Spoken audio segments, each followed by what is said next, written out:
तब मेरी तकरीर में नारा मत लगाइए, चुपचाप बैठे रहिए, मुझे वाहवाही नहीं करवानी होती है।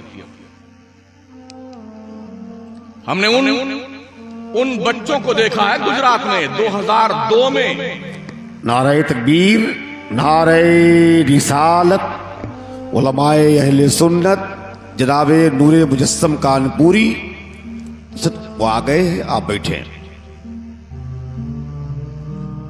बड़े अदब से गुजारिश है, हम अपनी बिरादरी से अर्ज करेंगे, चाहे शमसुद्दीन आए, चाहे कमरुद्दीन आए, या कोई भी आए, कोई खतीब खिताब कर रहा हो, कोई शायर नात पढ़ रहा हो, तो उस मौलवी के लिए, उस हजरत हुजूर के लिए नारा लगा करके उस खतीब को, शायर को डिस्टर्ब ना किया जाए। बदलिए इस रविश को, ये रविश वो है जो सिर्फ नामो नमूद की रविश है, बदलिए। किसी तकरीर से शमसुद्दीन बना नहीं है।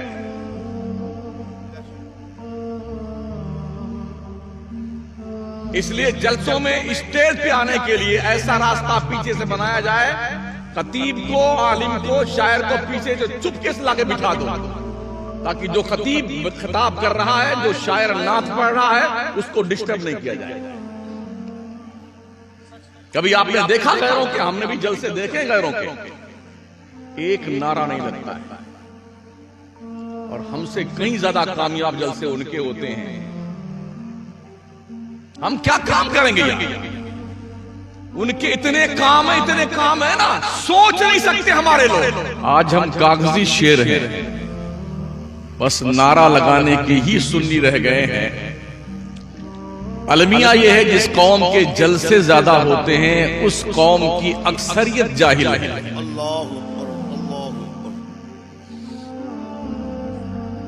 मुझसे पेशतर हमारी जमात के खतीब ने बड़ा अच्छा पैगाम अमल के हवाले से दिया, लेकिन कौम अमल की बात सुनना ही नहीं चाहती।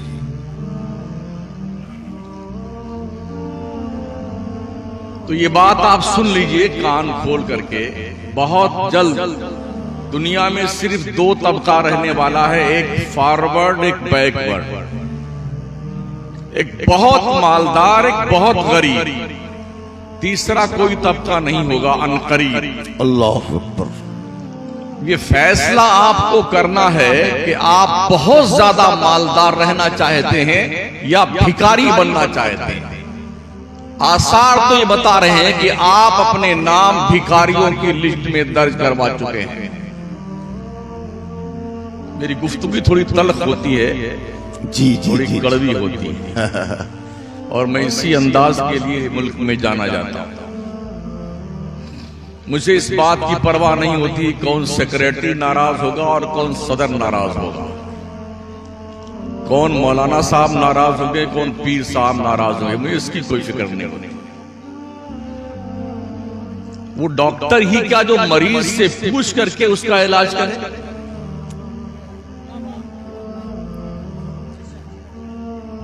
वो खतीब क्या जो लोगों के डायरेक्शन पर खिताब करे? आप शुगर के पेशेंट हैं और आपको हम लिक्विड पिलाएं, Thums Up, Mirinda, Coca Cola, Rooh Afza? क्या बात है, ये नहीं हो सकता। जी जी जी। शायद कोई 4 साल पहले भी मैं इस जलसे में आया था,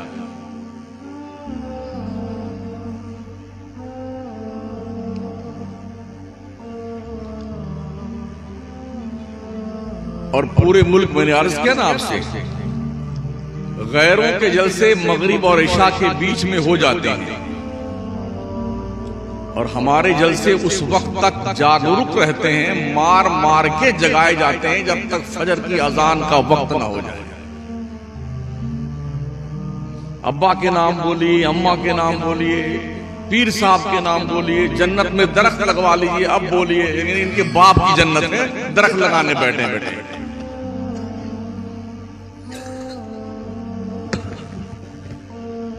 इन्हें कुछ पता नहीं बच्चों को, ये जो हुल्लड़बाजी करते हुए आए ना, इन्हें पता नहीं है कि ये कहां जा रहे हैं। अल्लाह अकबर।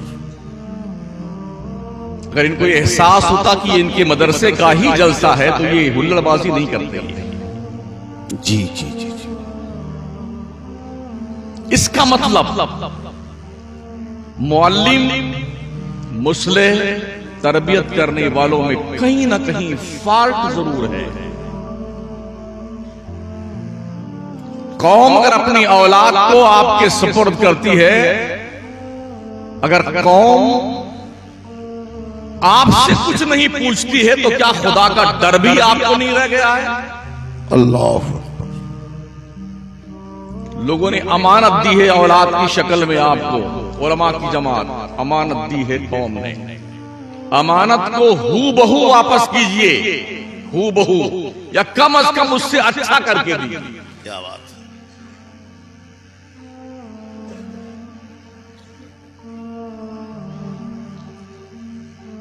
दिल के फफूले जल उठे सीने के दाग से, इस घर को आग लग गई घर के चिराग से।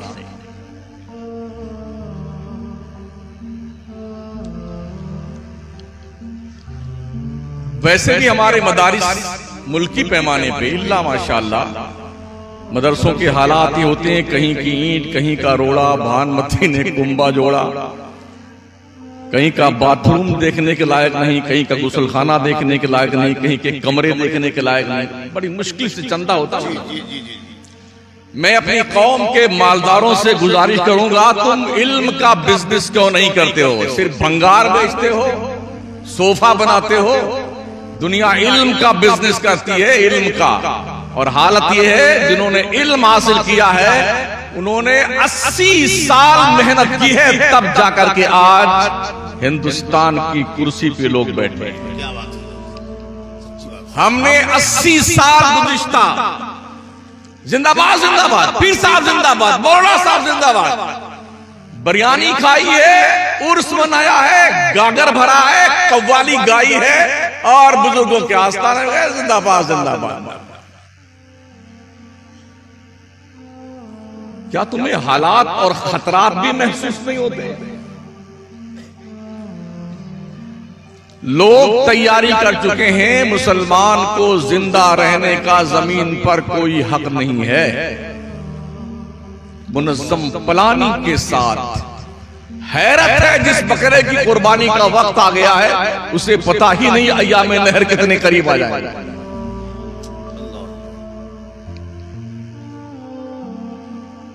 है कहीं सुनवाई आपकी? कभी आपने महसूस किया जामिया मिल्लिया पे अटैक क्यों किया गया? कभी आपने महसूस किया जेएनयू में गोली क्यों चलवाई गई थी?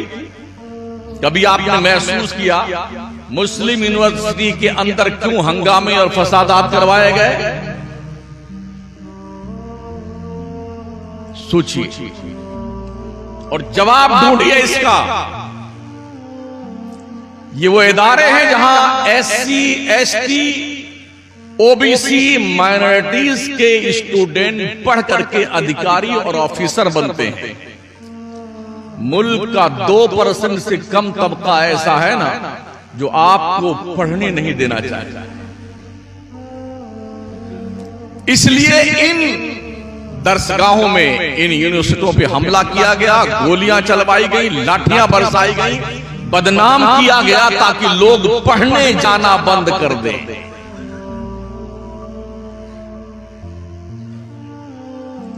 मदरसों का मामला ऐसा है, हाफिज साहब, मौलाना साहब, कारी साहब, ज्यादा से ज्यादा मुफ्ती साहब, बस ये अंतिम संस्कार है। ये 4 डिग्रियां।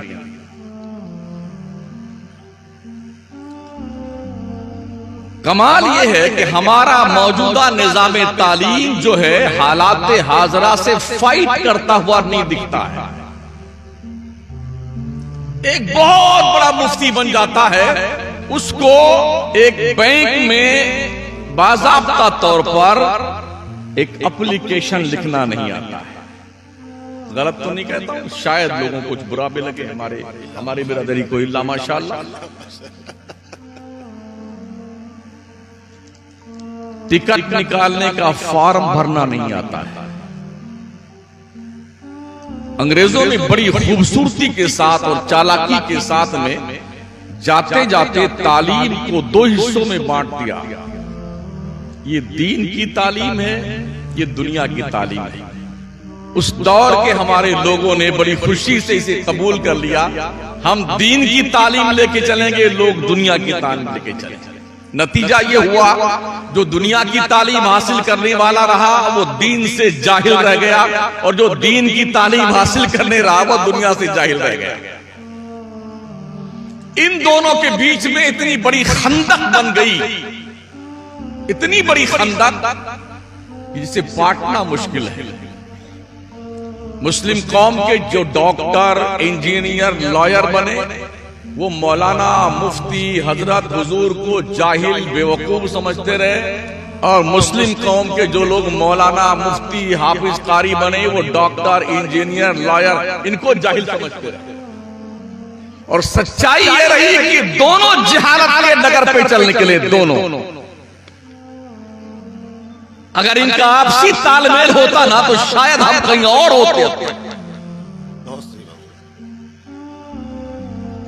वैसे भी हम सुन्नियों में बहुत कम डॉक्टर होते हैं, बहुत कम इंजीनियर होते हैं, बहुत कम लॉयर होते हैं। हमारे इन जलसों में कोई पढ़ा लिखा आदमी ज्यादा नहीं आता। डॉक्टर, इंजीनियर, लॉयर, वो सब यार रात भर चिल्लाते हैं, शोर मचाते हैं, नारे लगाते हैं, खूब चीख चीख के बोलते हैं, हमारे कुछ पल्ले नहीं पड़ता, पूरी रात खराब करते हैं, नींद खराब होती है। कौन जाए इनकी तकरीर सुनने के लिए? इसलिए हमारा जलसा उन लोगों पे मुश्तमिल रह गया है जो हाथ गाड़ी चलाने वाले हैं, रिक्शा चलाने वाले हैं, मजदूरी करने वाले, खेती बाड़ी करने वाले हैं, आलू बेचने वाले हैं, सब्जी बेचने वाले हैं। ये लोग हैं, कुछ लोग हैं पढ़े लिखे, कुछ ज्यादा नहीं, कुछ ही लोग हैं, वो भी बहुत कम पढ़े लिखे लोग हमारे जलसे सुनने आते हैं। ये मुल्की रिकॉर्ड है जो मैं आपके सामने पेश करता हूं। हम और हमारी ये बिरादरी कब बेदार होगी कि हम अपने जलसों को कारआमद बनाएं, हम एक्सपर्ट बुलवाएं ताकि बच्चों का टेम्परेचर नापा जाए कि बच्चा किस डिपार्टमेंट में बासलाहियत बन सकता है। जिस तरह से 12वीं पास करने के बाद उसके ऑप्शंस अलग होते हैं कि ये क्या बनेगा। अगर साइंस पढ़ रहा है तो मैथमेटिक्स है कि वो साइंस पढ़ रहा है तो डॉक्टरी लाइन में जाएगा, डॉक्टरी भी जाएगा तो डेंटल स्पेशलिस्ट बनेगा, या बोन स्पेशलिस्ट बनेगा, या चर्म रोग का डॉक्टर बनेगा, या ENT का डॉक्टर बनेगा। अलग अलग इसके शोबा जात हैं। हमारे यहां कोई शोबा नहीं। हम ही इमाम नहव हैं, हम ही इमाम फलसफा हैं, हम ही इमाम मंतिक हैं, हम ही इमाम सर्फ हैं, इमाम तफसीर हम ही हैं, और इमाम जो है हदीस हम ही हैं, इमाम फिक़ह भी हम ही हैं। हालत ये सब में खाल खाल, इक्का दुक्का, अशादो कल मादूम, उन्हें छोड़ दीजिए ना। और हर शख्स जो है ऑपरेशन थिएटर में बाईपास सर्जरी करने को तैयार। हमने जितने लोगों को देखा ना, हर आदमी, हमारा हर खतीब, हर मौलाना मुनाजरा करने, आज किसकी मां ने दूध पिलाया है? मियां जी दूध के दांत तो सलामत हैं आपके। ये भी एक फन है मुनाजरे का। जो डॉक्टर MBBS होता है वो सिर्फ फिजिशियन होता है, जो MS कर लेता है वो फिजिशियन एंड सर्जन होता है। तो अगर फिजिशियन आदमी जो है बाईपास सर्जरी करने लग जाए तो डॉक्टर के ऑपरेशन थिएटर से निकलने से पहले ही डेड बॉडी निकलेगी मरीज। कंपाउंडर भी ऑपरेशन करने को तैयार, तो आदमी मरेगा नहीं। हमने ऐसे लोग भी देखे हैं जिनको मुनाजरा का हिज्जे भी नहीं आता, वो भी मुनाजरा करने का चैलेंज देते फिरते। अब इस सरफिरेपन का क्या इलाज हमारी जमात के पास में है? हमें बैठ करके ये तय करना होगा कि भाई इसके अफराद कौन है जो इस मैदान को सर करने की सलाहियत रखते हैं।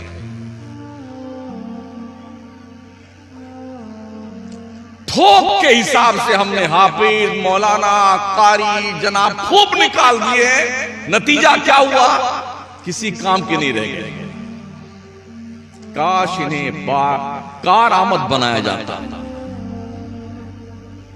कारआमद, बच्चों के तालीमी मेयार को जांचा जाए और ये देख लिया जाए कौन सा बच्चा दौरे हदीस तक जाने की सलाहियत रखता है। अगर नहीं सलाहियत रखता है तो खामसा पढ़ा करके उसे आलिम की सनद दे दो और उसको कह दो भाई कोई बिजनेस करो, जाकर के तिजारत करो, कोई हुनर सीख लो, इज्जत की रोटी कमाओ, ताकि तुम्हारा दीन भी महफूज रहे और दुनिया भी कमाओ। अब घसीट करके हर उस तालिब इल्म को जिस बेचारे को इबारत पढ़नी नहीं आती है, अगर 50 बच्चे एक क्लास में हैं और बिल्कुल पीछे बैठता है, कभी किताब उसने कुतुब खाने से अपने नाम नहीं लिखवाई ना, वो भी बुखारी तक ले जाया जाएगा। ये मजबूरी मदरसों की होती है कि हमें रिकॉर्ड दिखाना है कौम को कि रमजान आने वाला है, हम चंदा किस जवाब पे करेंगे। ये कमियां हमारे अंदर हैं और हमें अपनी कमियों पे गौर करने की जरूरत है और उन्हें दूर करने की जरूरत है।